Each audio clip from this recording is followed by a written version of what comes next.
घे. ही बघा, ही चिमुरडी अनन्या दोन्ही हातांनी लिहितीये. वरती बघा ना, संपवून राहायचं नाही. आले का बघ?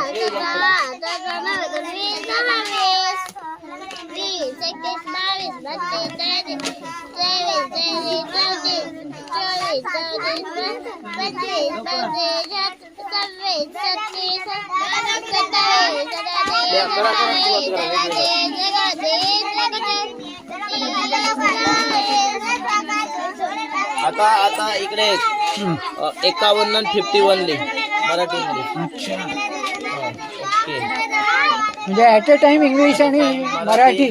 जीकेच्या प्रश्नांची उत्तरं देते. तिच्या भारताच्या संविधानाचे आर्टिकल 100 कंप्लीट झालेत.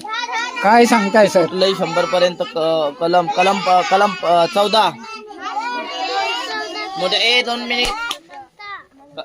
कलम 21 शिक्षणाचा हक्क.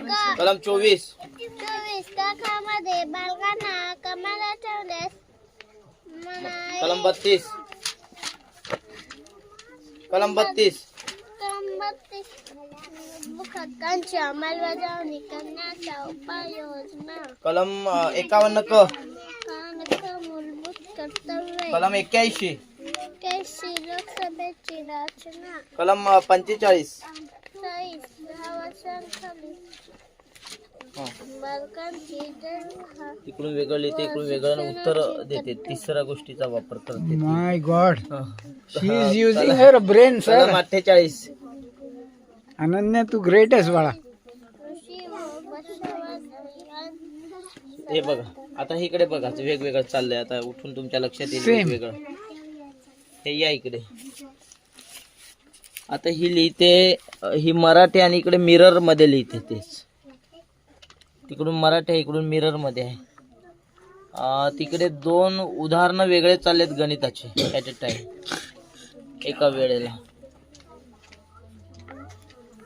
विलक्षण आहे सर. तुम्ही हे दोन पाढे खूप लिहितो. एफर्ट्स घेताय या मुलांवर, गावित सर. असं आणि कंपल्सरी येतं एका पेज वरती लिहायला.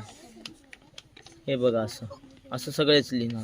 यांनी मुलांचं कसं जास्ती ग्रास्पिंग प्रगल्भ पॉवर होतं. तयार होते ना त्यांचे. दोन ब्रेन ऍट अ टाइम काम करतात. ते 2 मेंदू एका वेळेला काम ग्रेट. करतात. मी तर कुठे असं आजवर पाहिलेलं नाहीये. दिस त्याच्यामुळे- is very impressive sir. Yes, yes. म्हणजे मी नक्कीच पुन्हा इथे व्हिजिट करेन. आणि ही एक खूप चांगली संकल्पना आहे सर तुमची. मुलांनो, तुम्हा सगळ्यांना बेस्ट लक माझ्याकडनं. ओके, येस, मस्त अभ्यास करा. सर आहेत. चालू करा.